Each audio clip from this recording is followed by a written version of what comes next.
We're going to start with a clickbait, though, which is the bonus. I'm going to read something, then you're free to sort of dispel it as you see fit. But Bill Sweeney's bonus at the Rugby Football Union was part of a long-term incentive plan, otherwise known as an LTIP, established to retain senior executives during and after the COVID-19 pandemic. The plan was implemented following a voluntary salary reduction taken by the executive team during the pandemic. The LTIP was designed to reward executives upon achieving specific multi-year targets, and these were the targets you had to hit, 5 of them. Financial performance made up 60% of your bonus pot, tick, over a 3-year period. A blended win ratio of senior men's and women's team was 10% of your bonus pot, tick. Participation in community rugby for men was 10%, and you got a tick for that. And the 2 that you failed on, participation in community rugby for women and girls, which made up 10%, and rugby inclusivity, which made up 10%. Just very quickly, why did you fail on those 2? The actual achievement, I think, on the women's game was 45,000 players. And I think our target was, 60. Right. Or it might have been less than that, actually. But why did we fail? Well, we were pushing it as hard as we could and we didn't hit the number. So that's something now, with the World Cup coming up this year, Women's World Cup, and the programmes we've got in place to leverage that, the working with government on the investment into creating a legacy after the Women's World Cup, we think we'll address that, but we missed the number. We missed the 5th one, was the inclusion and diversity. We missed that one. We missed it mainly on LGBTQ, I think, was the main miss on that. And that was a blended one across various different areas of inclusivity. And we just didn't hit the target. I think one of the things that affected us on inclusivity was the experience we went through on the gender participation topic. If you remember about transgender and how hot that is as a topic, and rightfully so, we took a stance which was we're not going to allow transgender athletes to play rugby. That, I think, alienated a lot of people who felt, how can you say you're inclusive but you're not including people here? So I think that probably had an effect in terms of that one. But we absolutely hit the finance one you've said. We hit the blended target on men's and women's, and we hit the men's participation. We can get into the detail of the numbers and the LTIP and the reasons for it, etc. But can I just start with the optics of it, which is record loss, and you can explain it about that, I'm sure.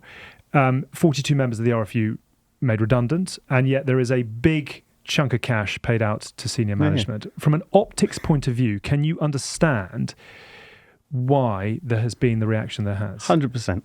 And I knew it was going to be a major problem quite a way before it was done. If you didn't see that becoming an issue, didn't know about the redundancies. Can you refuse to take your bonus? So what we did, I wanted to defer it. So I said, why are we paying this in 23, 24? And I'll get onto the financial cycle and why that World Cup year is always a bad year. But why don't we defer it to 25, or why don't we defer it to 27? The problem is, once you've declared an incentive program like this, it's stated in your annual reports, and it was done previously, and you accrue for it year after year. And even if it had been paid later, it still has to be announced, and it still has to be taken in that year. So that wouldn't have changed the year it was taken. To your point, I should talk about how it was set up. So cast your mind back to those horrible days of COVID, and everyone worked crazy hours. And I remember March 20th in 2020. And that day we set up 9 different working groups. The whole of the game worked incredibly hard. You lose 60% of your staff on furlough, and you've got to get this other stuff going on. We were lobbying government really hard for money.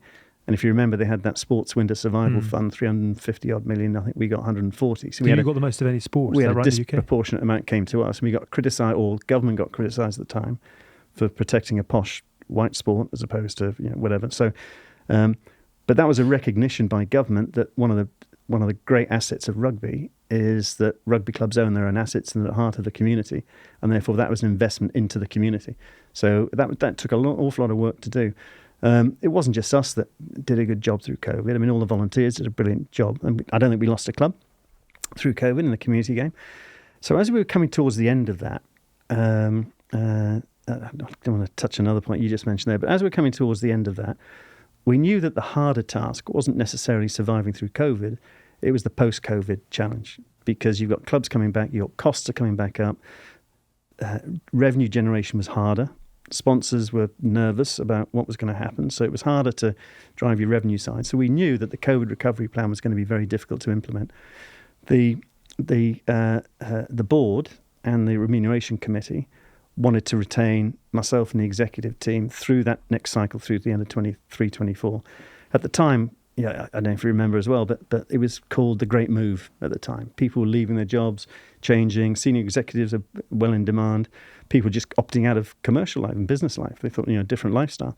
There was a real concern from the board that there was the chance of losing some senior executives, in particular, probably Sue Day, CFO, highly talented. Simon Massey-Taylor, obviously, gone to PRL. So they wanted to lock them in to deliver the COVID recovery plan, and that was the intention of it. There was never a conversation. We took a voluntary pay cut at the beginning of COVID of 20%, and we forwent our bonus, said we won't take a bonus. The following year, the bonus was reduced to 50%. Eddie jumped on immediately and said, no, I'll do 20% as well. So we took our voluntary pay cuts. There was never a conversation that this LTIP was some form of compensation for salary sacrifice. It was never raised, never mentioned. That came... Well, it didn't really come. It was never a conversation in terms of we're going to give you this LTIP to make up for voluntary payments. I think you asked the question here, is it a bad optic? I've worked in both commercial, corporate and sport, and I've been the beneficiary of LTIPs before. There was one at Adidas. It's very, very different working in corporate than in sport. I mean, sport is about emotion.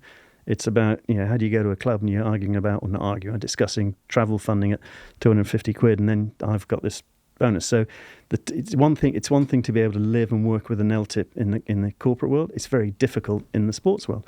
But this was seen as an exceptional circumstance, which obviously it was. I can't imagine it will be repeated ever unless we have another COVID. And the board felt and by and large, it actually delivered what it needed to deliver. When you sit here, and obviously, like I said, one of the things about when doing the show was how informed you were about the different subjects. And obviously, I read Wayne, read the brief, read all the bits and pieces. But it is quite nuanced, particularly in business and finance, the way things are set up. And you've talked about the LTIP. And the fact is that when I signed contracts with WAS or whatever, bonus structures were put in place that were either agreed by the club, and that was a uniform one they went, or my agent would come in and go, I would like this to be put in. And they would go, give you that, we won't give you that. And you sometimes know it's coming along. But it's interesting, a lot of stuff I've talked about was completely at odds with everything we'd heard. Oh, I don't know if I'm, did you know? No, I agree. I think perception is 9/10 of the law. We can keep saying it. And I think you are losing the battle. Yeah, because I want you to finish, but we said about kind of the bonus thing, we would just talk about it offline. Because it's always difficult because you always see this with all the banks and all the bits and pieces. And like you said, it's more palatable in corporate world where, you see someone getting fired and sacked or whatever, and they get an enormous bonus. But that was factored in there, and very few people turn it down. I was trying to think about my kind of own personal moral compass. If I'd worked and it was contractual and it was there, how I would have handled the PR slightly differently, because I would have, like you said, you would have known. You'd have ranted and raved on Instagram. I would have Jeff. I would have just gone, look, this is the real sticking point. This is awful. But whenever you talk about money in the context of the average person in the street, everyone's in financial dire situations. It's very difficult. When you look at people's perceptions of what a normal salary is, say it's 24 grand a year as a base salary, and you start looking at what other people earn, it's a very contentious topic. You're never going to win, and sometimes you want to pick the battles. But I was like, I asked Tins, what would you do? He said he wouldn't have taken it. I said I would have 100% taken it, because I don't know that's what you do. You're employed to do a job, and if the landscape isn't as clear as it should be, or the structure's been put in place, like you said, and you've offered to defer, you've done these things again, I'd come out and have said this and said that I would, that's what I would have done, because I don't. I assume you would have taken it. Well, absolutely. I haven't got any money, so every penny I can get, I need.